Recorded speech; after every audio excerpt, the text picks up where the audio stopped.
and welcome to Nightmare Nation, the paranormal-themed podcast where we talk about haunted places around the world. And scary things. And demons. And ghosts. And witches. And seances. And cults. And conspiracies. And aliens. And mysteries. And UFOs. UFOs. UFOs. Them UFOs. All of the things that scare your effing pants off. Or make you ask questions about what's really out there in the world. What is real? Is this real life? Is this all a dream? Are we in the Matrix? Who are we? So, yeah, I don't know. If it makes you us. think real hard, we want to talk about it. So that's why we're here. Why are you here? What are you doing here? What are you listening to us for? Go do something more productive. Actually, please keep listening to us. Thank you. Stay here. Or do listen to us while you're doing something productive. Yeah. I've been so into my audiobook while I like cleaning and doing things around the house. It's the best because I finally got wireless headphones and it makes it so much easier. Look at you, fancy pants. I know. It really is a game changer. I have finally gotten Ben hooked on The Office Ladies. Oh, is that the podcast about Angela the people? and Pam. Yeah. Who talk about, they go over every single episode and like they go over the plot and like backstories and things you didn't really know behind about. The scenes stuff. Yeah, all that good shit. Fucking the best thing ever. And I have I'm just so more appreciative of the show and now all the that I things know all like it. the little tidbits that are going on. Yeah. And so now that's our new thing. Whenever we go somewhere, we turn on Office Ladies and listen to it.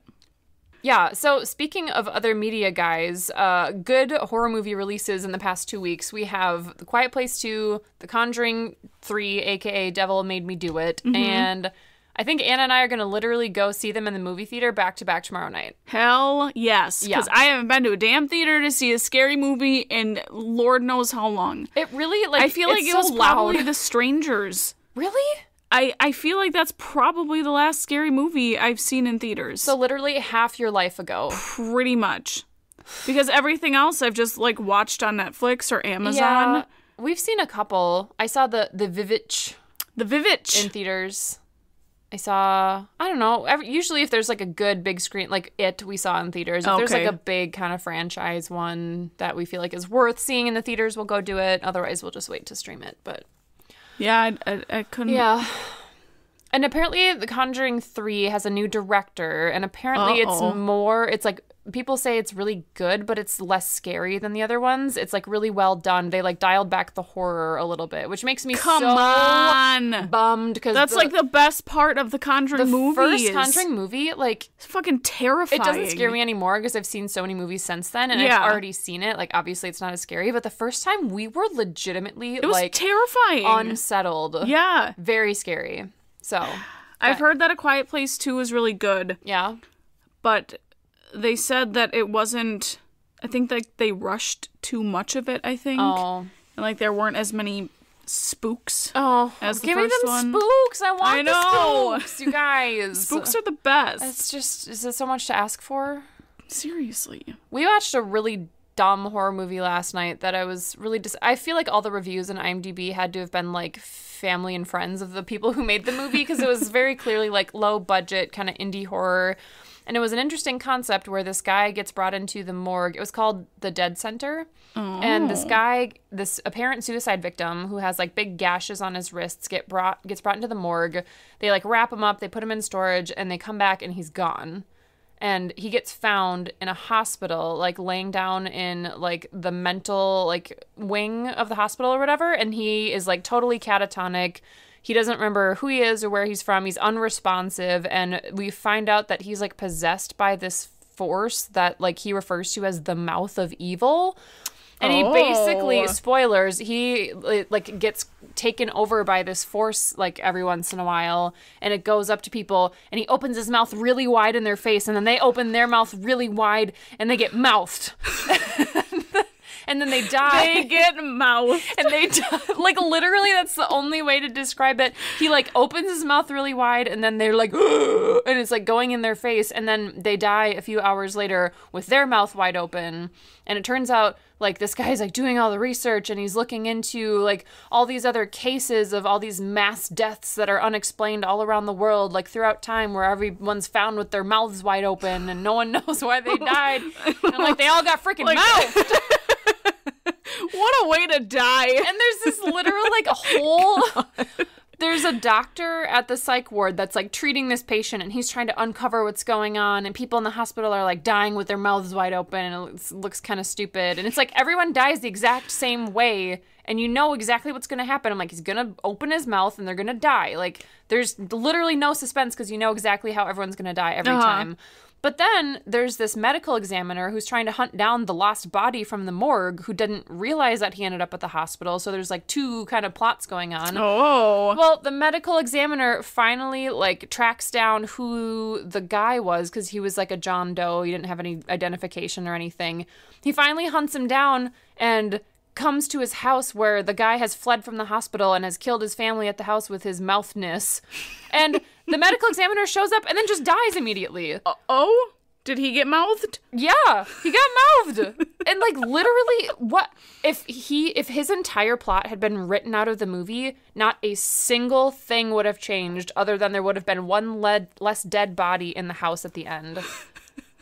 Like, that's literally, so dumb. He's like, you're following him the whole movie, and he's like uncovering all these clues. And think that maybe he's gonna get something. Yeah, and then he just shows up and gets killed immediately, and it's off camera nonetheless. Like, you don't even That's see dumb. it happen. And I'm like, what? Why are you a character in this movie? That's stupid. It's so sounds stupid. terrible. It just like we just were like laughing by the end because everyone was just like with their mouths wide dying open with their mouths. and it's just like what? I don't know. It was so dumb.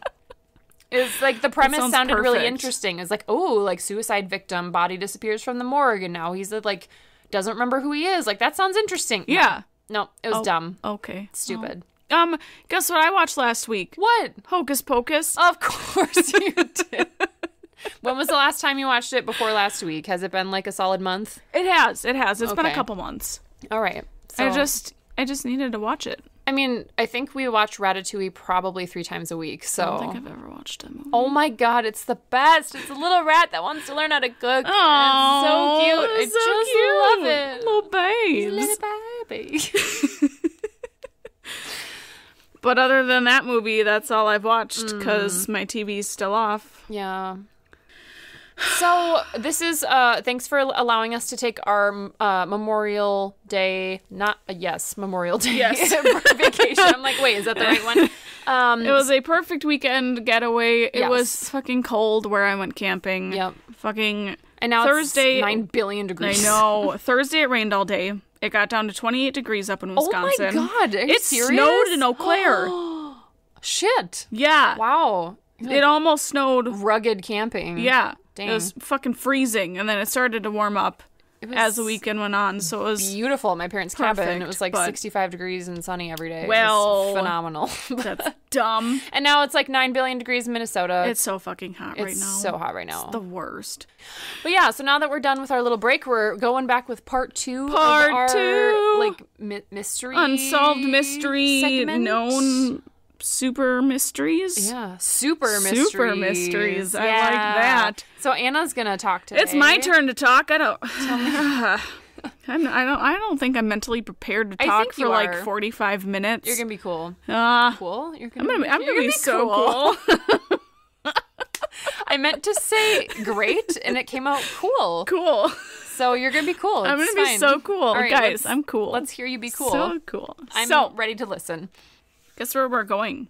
To a place that's named after a shape. We're going down to square. Florida Square town. ish.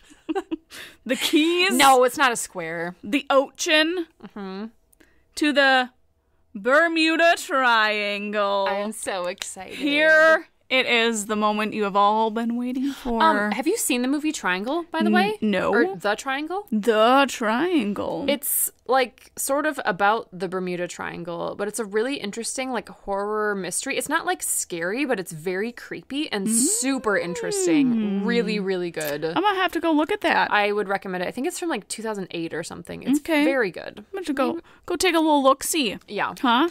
Pretty great. Perfect. So the Bermuda, I'm gonna struggle with that tonight. So just be prepared. Just call it the BT. The BT. Okay.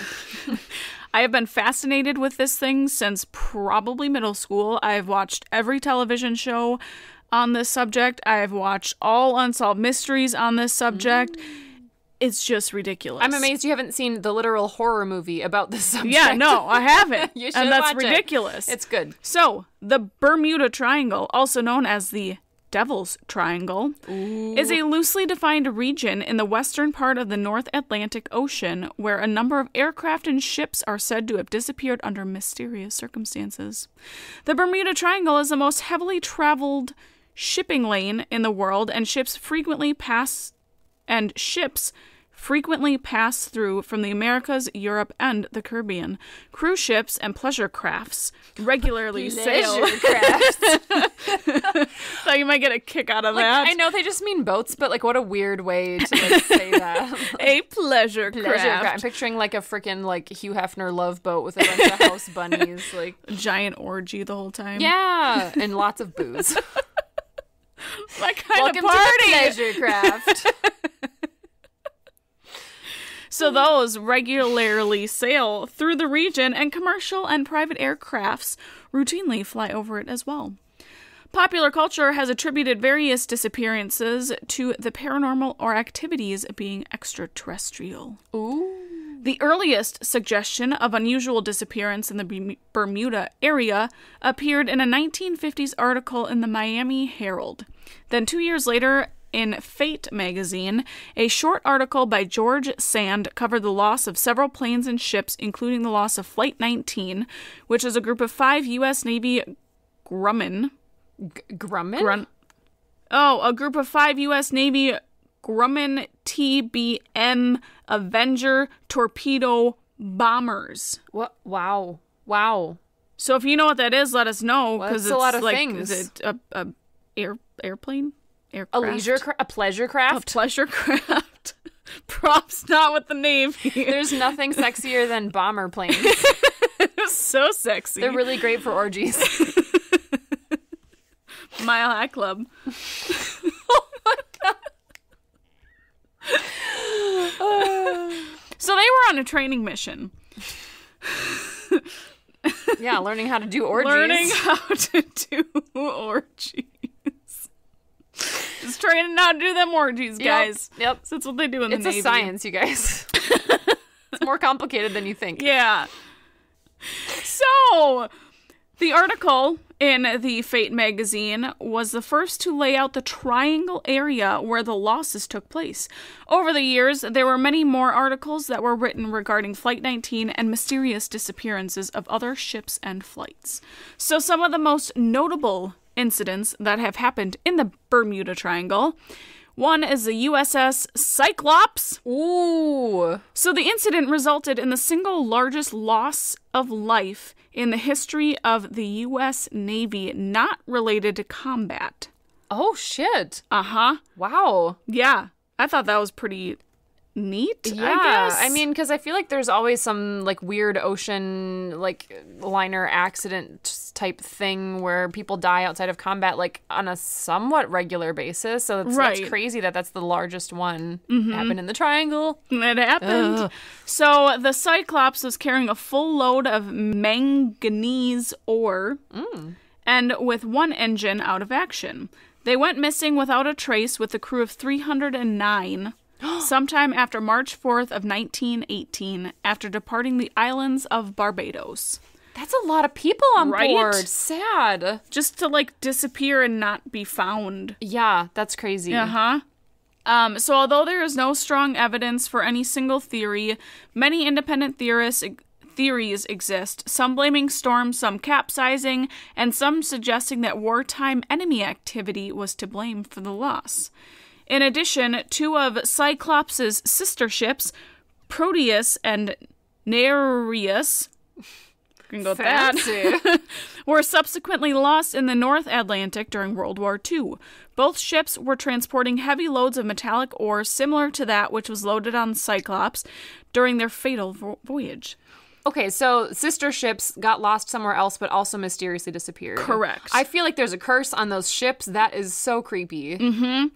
But a lot of the theories, and in all three cases, structural failure due to overloading with a much denser cargo than designed is considered the most likely cause of sinking. That probably makes sense. But you'd think that if they had some sort of search and rescue, they'd find these ships. So they never found them. They didn't just go missing like at the time. They've never been recovered?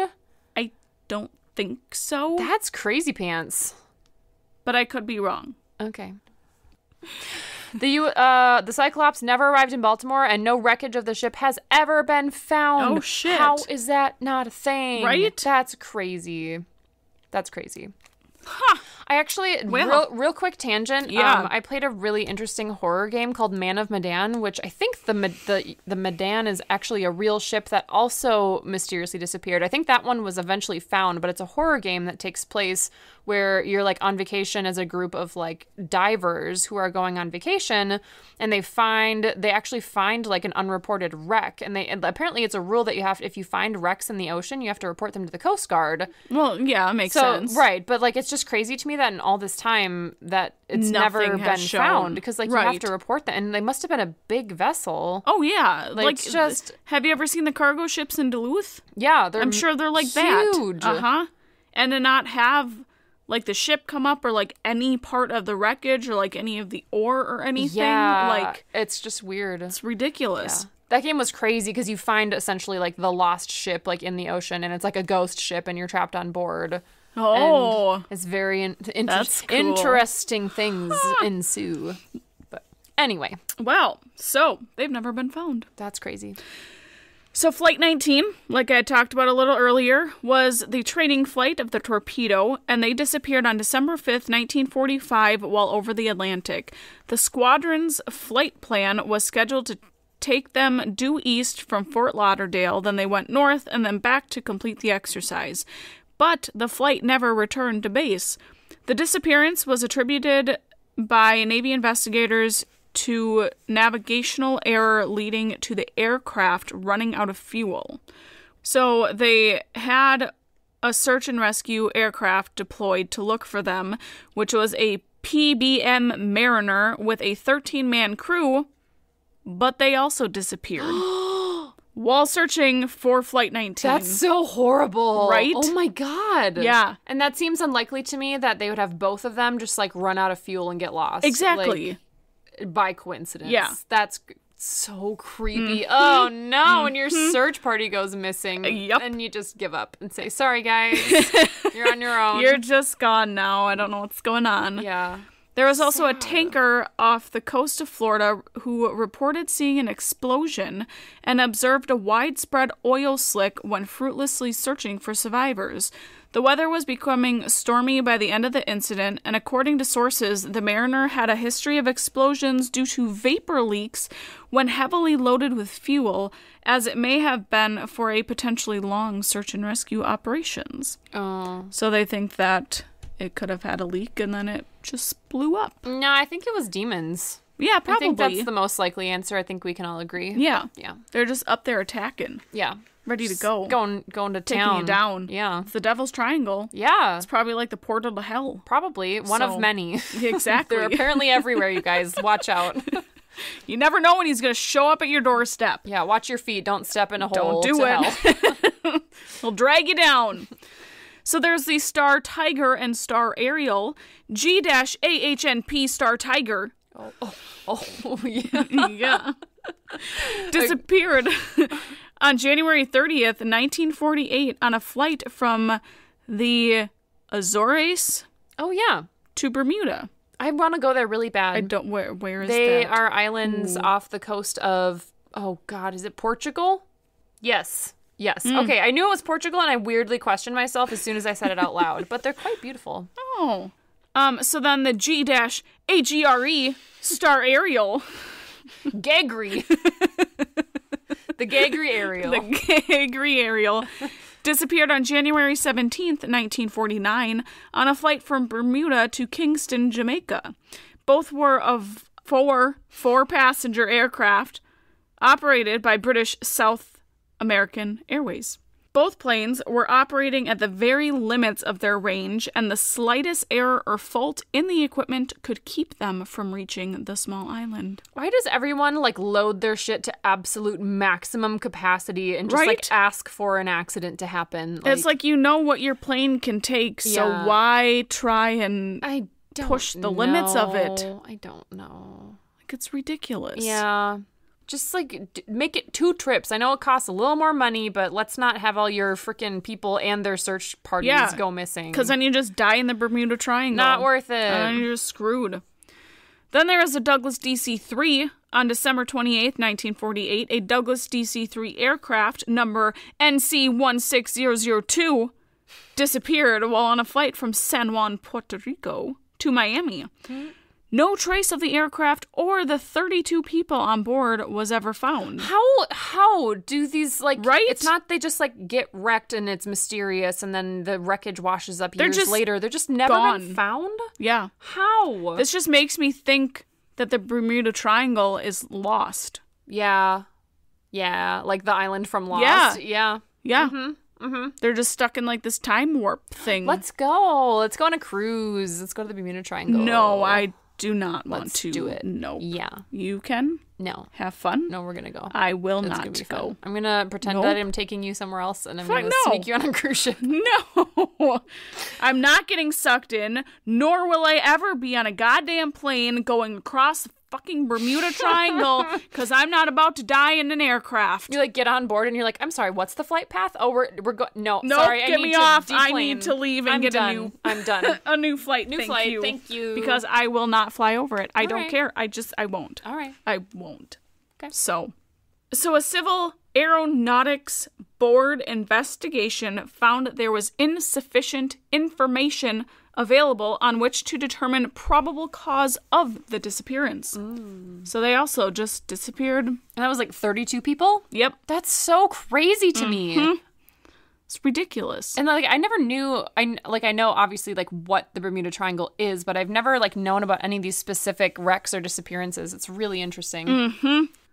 Then we have KC-135 stratotankers. Stratotankers? Stratotankers. That is a very odd word, and I love it. On August 28th, 1963, a pair of U.S. Air Force KC-135 stratotanker aircrafts Jesus. That's a mouthful. Collided and crashed into the Atlantic 300 miles west of the Bermuda. Some writers say that while the two aircrafts did collide, there were two distinct crash sites, separated by over 160 miles of water. If they had crashed into each other, how would they get that far apart? Exactly. To then crash again? Yeah, well, like... Because there were two... Well, I could see where if they, like, blasted into each other and, like, did enough damage, then you then kind of, like, flew go for a little... out Yeah, you and go then out come back and then, in. Yeah. Right. But 160 I feel if you're, miles... Right. And if you're crashing together, it would be a pretty quick, like... maybe a mile at least before you're crashing into the ocean. That's what I'm thinking. I'm like, yeah, well, they might be separate, but not by 160 miles. Yeah, it's a little aggressive. However, research showed that the unclassified version of the Air Force investigation report revealed that the debris field defining the second crash site, in quotes, was examined by a search and rescue ship and found to be a mass of seaweed and driftwood tangled in an old bayou. Wait, so they're saying it wasn't actually the ship and that it was a giant... They're saying that the plane, not ship. That the debris field at the second crash site wasn't actually a second crash site. It was just driftwood and seaweed. What? But I feel like you should be able to distinguish it if you're in a search and rescue team. How do you, like, misidentify a plane crash? I mean... With seaweed and driftwood. Couldn't you just go up and look at it and be like, oh, wait, it's wood? Like, right. How do you... Unless they only saw it from a distance? Like, I don't... But you'd think that they'd still have to go down to look at it to and to be able to report it. Like, they obviously reported it. Yeah. Someone's covering something up. So... I can put this link on our Facebook page, but there is literally a list of aircraft incidents. Oh, jeez. of incidents at sea, starting back in fucking 1492 with Christopher Columbus. Jesus. He and the crew reported a sighting of unknown light just days before landing at Guanahani. Aliens, UFO. Yep. Definitely. It's where they come in. Yep. It's where they pop out of the ocean. It's where they get you. Yep. So there's all sorts of fucking ships. Yeah. There's incidents on land. Oh. So there's just a nice whole list of them, and I'm not going to go through them because I'd be talking to you for fucking days. All right. So. Of course, there are criticisms of the concept of the Bermuda Triangle. Yeah, I want to hear these like explanations that people have for this. So there's a guy named Larry Couche. He is the author of the Bermuda Triangle Mystery Solved. There was a colon in between that was there. Highly I did not dramatic. Properly Solved. Which was written in 1975, and it argued that many claims and subsequent articles were exaggerated, dubious, or unverifiable. Couche's research revealed a number of inaccuracies and inconsistencies between Berlitz, who wrote the Bermuda Triangle in 1974, and statements from eyewitnesses, participants, and others involved in initial incidents. So this guy Berlitz wrote his book in 1974, and literally a year later, this dude's like, no, this is a big old they're fuck all you wrong to you and your life's work. Exactly. Here's how it really happened. Yep. Literally a year later. Yep. Jesus, dude, like, calm that's down. Aggressive. So Couche noted that cases where pertinent information went unreported, such as a disappearance of round-the-world yachtsman Donald Crowhurst, which Berlitz had presented as a mystery, despite clear evidence to the contrary. They didn't specify what evidence to the contrary there was. What was not mysterious then? Like, what actually happened? You're just going to go have to read the books, friends. Okay. Because I don't have that information. I kind of want to, actually. I'm curious. It'd be interesting to it really would. See. Another example was the ore carrier recounted by Berlitz as lost without a trace 3 days out of an Atlantic port, when it had been lost 3 days out of a port with the same name in the Pacific Ocean. Oh, wrong port, wrong ocean. Uh-huh. Oops. Yep. That's kind of a big oversight. A little bit. Oops. So Couche also argued that a large percentage of incidents that sparked allegations of the Triangle's mysterious influence actually occurred well outside of it. Often his research was simple. He would review period newspapers of the dates of the reported incidents and find reports on possibly relevant events like unusual weather that were never mentioned in the disappearance stories. So he's just trying... Basically blaming it on any other unusual things that may have been happening at the time, probably most likely weather. Correct. He thinks is the cause of the disappearances. Yes. Which, like, yeah, but inclement weather could for sure play a role, but with these people who are on boats and on flights, like, they know how to fly. They know how to fly in this type of weather. Theoretically, and that doesn't explain why none of the wrecks were ever found. Exactly. If it was just bad weather, they would have theoretically crashed somewhere along their planned route, maybe within, I totally talking out of my ass here, but like within a certain radius of where they were supposed to be, one would think. I guess because like it seems like a lot of those stories happened like earlier, and I wonder if just navigational technology just wasn't as far along, so it was easier to get lost in a storm, maybe. I don't know. With, like, compasses and magnetism. Yeah. Don't worry, I'll talk about that. Oh, okay, great. Let's hear about it. But, back on Couche, okay, concluded that the number of ships and aircraft reported missing in the area was not significantly greater, proportionally speaking, than in any other part of the ocean. In an area frequented by tropical cyclones, the number of disappearances that did occur were, for the most part, neither disproportionate, unlikely, nor mysterious. Oh, he's a big old skeptic. He's a little shit, is what he is. Furthermore, Berlitz and other writers would often fail to mention such storms or even represent the disappearance as having happened in calm conditions when meteorological records clearly contradict this. The numbers themselves had been exaggerated by sloppy research. Dang, this guy's calming down hard. Right? A boat's disappearance, for example, would be reported, but its eventual, if belated, return to port may not have been. See, now that's some shady shit. Yeah. It only counts as a disappearance. Like, you can't fail to mention the part where it then reappears. Exactly. Like, ooh, it mysteriously disappeared. But actually, it just showed up in port like 5 days later. Just late. Yep. And some disappearances had, in fact, never happened. One plane crash was said to have taken place in 1937 off Daytona Beach, Florida, in front of hundreds of witnesses. A check of the local papers revealed nothing. Which that doesn't really that's not mean proof. Anything. It's suspect, but yeah, it's maybe there was something else big going on that day and they didn't report on it. I mean, and if it's USOs, Jesus. If it's UFOs, the government is going to tell you that it was a UFO that took this plane. Like, fucking, they're going to cover it up, and then they're not going to report it in the news. In fact, the fact that it wasn't reported at all, doesn't that make it more suspicious? Exactly. I could see it going the opposite way. In my audiobook of It that I'm listening to, that happens a lot in the town where It lives, is like all these horrible things happen and they're recounted by like eyewitnesses who saw it like dozens of years later. But it's like, oh, there's actually no record of it ever being reported in the newspaper. And that's part of the weirdness of the town is like these horrible things happen and like no one notices. And I don't know. I don't know why I started talking about that, but it made me think of like it could be just one of those weird things where it happened and then it never got reported for some reason or another. Exactly.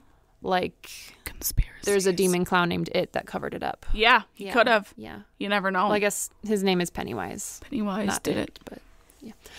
He's in charge of the Bermuda Triangle. Solved it. Bermuda Triangle. Pennywise, the dancing clown, is responsible for all the shit in the Bermuda Triangle. He's just a crafty little bitch. He left Maine and hung out in the ocean. Went for a little swim. That is my theory, and I'm sticking to it. There we go. It sounds perfect. So the legend of the Bermuda Triangle is a manufactured mystery perpetuated by writers who either purposely or unknowingly made use of misconceptions, faulty reasoning, and sensationalism. Oh, according to guy Koosh. Is just a little fucking butthurt right now. I mean, but if what he's saying, I mean, if his research was accurate and true, then it does raise a lot of questions. Oh, absolutely. So I can, if he's right, but he's very aggressive. Yep. So we have other explanations, which I know some explanations as well from just watching multiple shows. Oh, okay. So I'm going to go through these and then talk about mine. So there are paranormal explanations. Triangle writers have used a number of supernatural concepts to explain the events. One explanation pins the blame on leftover technology from the mythical lost continent of Atlantis. Shut the front door. What? What?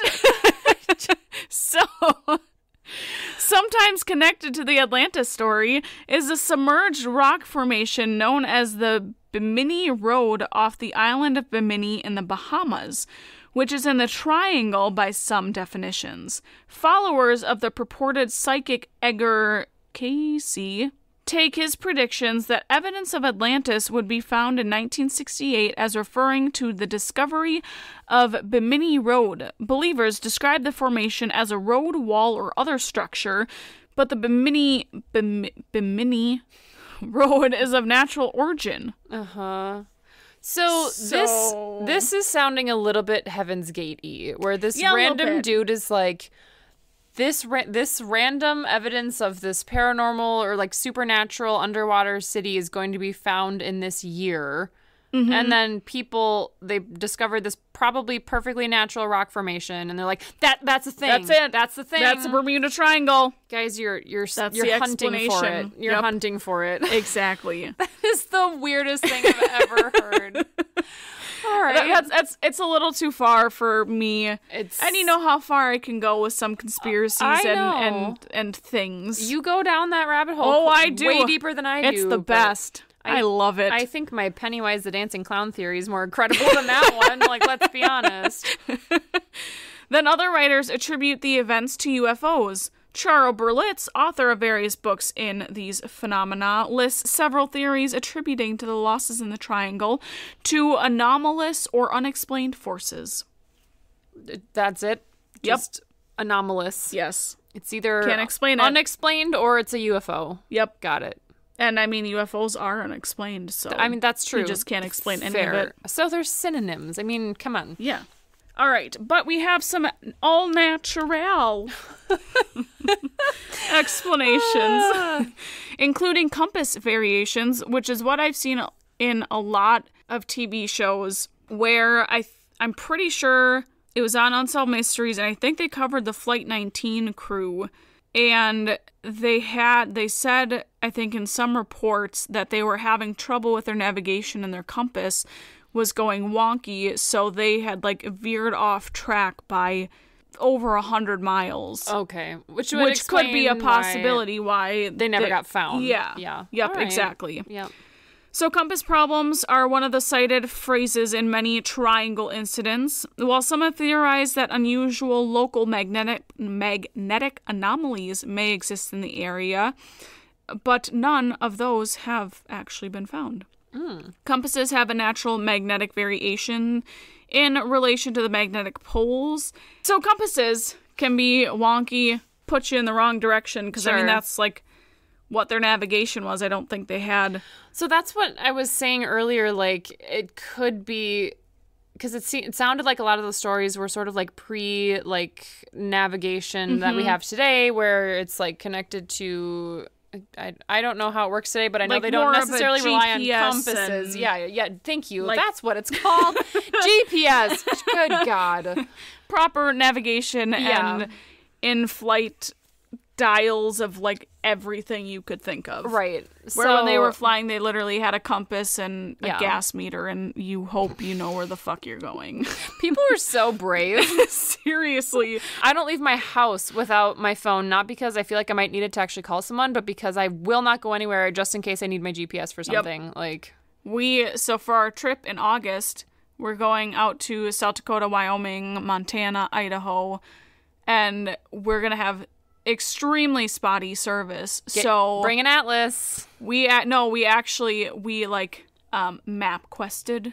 Oh my God. Not like actually map quested, but we took Google and printed off the step-by-step directions from Google Maps to every location that we're going to. Because I'm like, we're not going to get out there and be fucking lost and not know where we're going, and we don't have GPS. That sounds stressful. I don't know how to read a map. Yeah. I've never read a map in my life.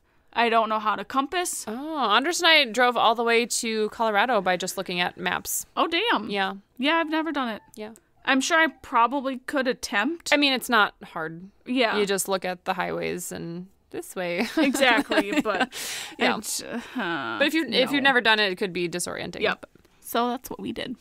Then we have the Gulf Stream.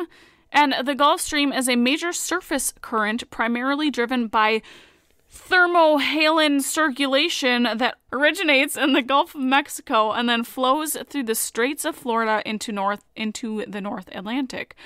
In essence, it's a river within an ocean, and like a river, it can and does carry floating objects.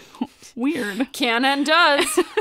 So a small plane making a water landing or a boat having an engine trouble can be carried away from its reported position by said current. That makes sense. Yeah.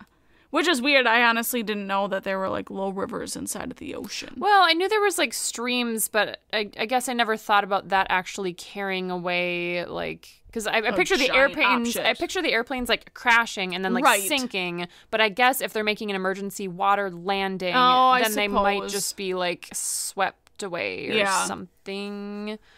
Because they maybe didn't, like, explode on impact if they actually were able to sort of, like, do an emergency landing. I guess I didn't think about that. Yep.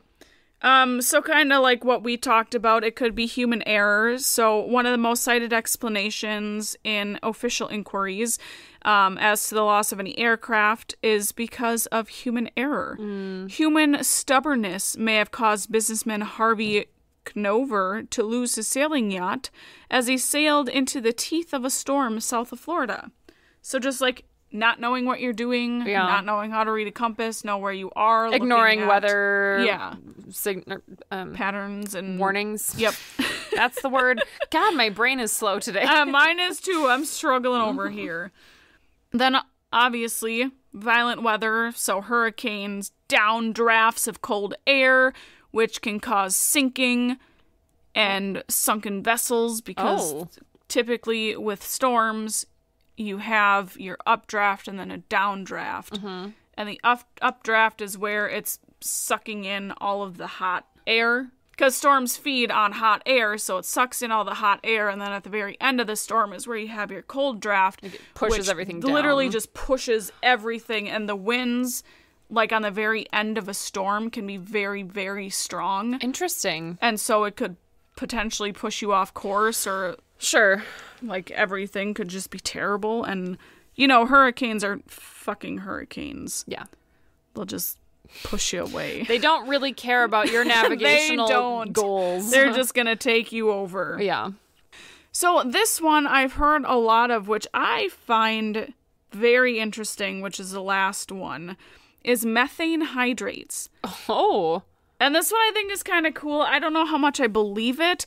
So an explanation for some of the disappearances has focused on the presence of large fields of methane hydrates, which is a natural form of gas on the continental shelves. Laboratory experiments carried out in Australia have proven that bubbles can indeed sink a scale model ship by decreasing the density of the water. Any wreckage consequently rising to the surface would be rapidly disappeared by the Gulf Stream. Oh, yeah. Weird. So these giant bubbles are coming up from the depths of the ocean. And from then, the plates, it's coming up, so then it's making the water less dense, which as you go over you don't float. Yes. So then you just sink and you essentially get sucked in by the ocean. And this is one of the theories that I think it's the coolest thing ever. It is cool. I could see where that would totally be the case for the ships. I'm not so sure about all the planes randomly crashing in the area, but that could just be human error, I guess. Cool. I never have heard of that. Yeah. So it has been hypothesized that periodic methane eruptions, sometimes called mud volcanoes, also known as fart clouds. Fart clouds. Methane eruptions. That's what I call a big old fart. Yeah. The earth is farting. Oh, good. So the eruptions may produce regions of frothy water that are no longer capable of providing adequate buoyancy for ships. If this were the case, such an area forming around a ship could cause it to sink very rapidly and without warning. How scary to be on your ship and everything's fine. It's not the Titanic. You don't hit an iceberg. You're just going along and all of a sudden you're done. Getting sucked in. And there's nothing you can do about it. That's so scary. Right? I hate that. The ocean is crazy. Okay, I feel like I like that theory. I'm on board with that one. I love it. So publications by the USGS described large stories of undersea hydrates worldwide, including the Blake Ridge area off the coast of southeastern United States. However, according to the USGS, no large releases of gas hydrates are believed to have occurred in the Bermuda Triangle for the past 15,000 years. Oh. So, well, it's a potential, but you just freaking popped my balloon of happiness with that sorry. theory. I was like, I'm on board. This is my theory. I love it. Pennywise, I'm sorry. I'm going with giant fart clouds. Going with giant fart clouds. Kidding. Yep. So it could be. It could not be. We don't know. So my source is Wikipedia. Oh, nice. So what's your theory? What's the one that you believe? I think the methane and the compass. Yeah. Just magnetic interferences. Yeah. Yep, totally. And just human error, especially back then. It could be UFOs. Yeah. I never want to fly or ship through that area ever. I don't care. if it's natural or natural paranormal explanations, it's still scary. I will just stay on land. That is where I like to be. That's where I'm gonna stay. I hate flying. Cruises are okay. I hate flying. I don't know So if I will ever go on a cruise ever. Oh my god, they're so fun. Yeah. It's all inclusive. You get to eat all day. You get drinks all day. Okay, You're the in all-inclusive thing really appeals to me, but I just, like, being trapped with a bunch of people and, like, I don't know. I've heard too many horror stories about, like, everyone getting sick on a cruise ship. Well, and like, just, the first couple days are a little rough. Yeah. When we went for choir, when my brother was in it, you have to take Dramamine because you're not used to being on a boat. And so you're literally walking down the hallway and all of a sudden you see someone walking straight and then they just start veering toward the left or the right because the boat is just taking you. Like, you're not used to the rocking. And you're not, like, compensating for it. Yeah. Just walking sideways all of a sudden. And so the continuous motion just makes you feel like you're gonna fucking vomit everywhere. Yeah, but also, like, the speed at which, like, illnesses travel, like, cruise ships, like, coming down with, like, someone has this contagious thing and then literally everyone gets sick because you cannot escape from each other. Yep. Like, I just, anytime I'm going to be trapped with that many people and there is nowhere to go to get away from them, that makes me anxious. So I'm also anxious about airplanes, but, like, a cruise is like a week-long, like, airplane ride in my mind. Yeah, but you get ports. Yeah, like, you get true. to get off That's for a couple true. days and That's get away true. from people. Yeah. Well, so that's the Bermuda Triangle, friends. nice. I could have gone into more detail, more conspiracy theories, Yeah. more everything, but that's for, like, another 5 episodes. Yeah, same with me and So- Sasquatch. Like, literally could have gone on for probably another 7 hours. Yes. At a minimum. Yep. So that's just kind of, you know, the overview I like of it. the Bermuda I Triangle. learned so much. I know. Thank you. That's so fun. So before we transition into our final craft cocktail cult segment, I have a story. It's been a hot minute since we've had a story, and I have one, and this came courtesy of someone in my book club. I'm so excited. Who recently went on a road trip in the South, and she went to a couple of different cities, and one of her cities that she went to was Savannah, Georgia. Georgia. Anna's most favorite city in all of the South. Savannah. And she went there, I think she stayed there for like a week or something. And she told me the story at our last book club, and I asked her if I could share it, and she said yes. So here we go.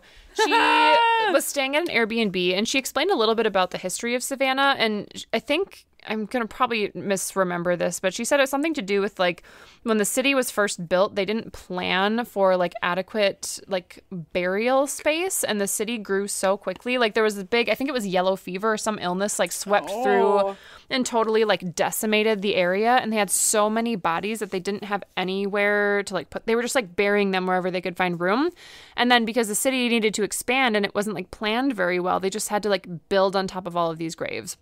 So, like, there is a very, very large quantity of, like, disturbed graves where there's probably spirits that have never been able to rest ever since, like, these buildings were built. Yeah. And people think that's why, like, the city's so, I mean, like, everywhere you look in the cities, like, everything is haunted. Mm-hmm. Like, not just the brewery that we covered, but, like, literally everything. The whole city. She was staying at an Airbnb, and it was her first night, and she said, I think she got awoken by her bed, like, shaking. And it just, like, shook, like, a little bit at first. It was enough to, like, wake her up, and she thought maybe she just was, like, having a dream or something, and it was kind of weird, and she tried to go back to sleep, and it started shaking again. Fuck! And it kept happening, and it kept happening for longer and harder, and it happened, I can't remember how long she said it happened, but, like, that whole first night, she eventually, like, got so freaked out that she turned her light on and, like, couldn't fall back to sleep. She was, like, listening for, like, a train or, like, any sound of, like, anything big passing by that would have rattled her bed, but she didn't hear anything. So the next day, she asked the host, like, hey, did you hear a train go by, like, last night or anything? And they were like, no, well, the train tracks are, and they were living in, like, an adjoining space, so they shared a wall. So she figured if they had heard it, like, it would have been nearby enough that it could have woken her up. But they're like, yeah, no, the train tracks are nearby, but we didn't hear anything last night, like, didn't experience anything. They weren't woken up by any sort of shaking or anything. So she's like, well, that's creepy. Cool. So night 2, Ooh. She's anxious because it happened the first night. And she's Well, like, right, I'm fuck that. a little bit nervous that this is going to happen again. And sure enough, it starts happening again. And she was like, it kept getting harder and faster and it was shaking violently. And she was like, I was literally like shaking in my bed. And she said, I finally, out loud, I said, please stop. Fucking stop.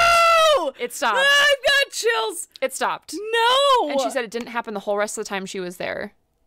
She literally just went, please stop. And then it did. And it didn't bother her again.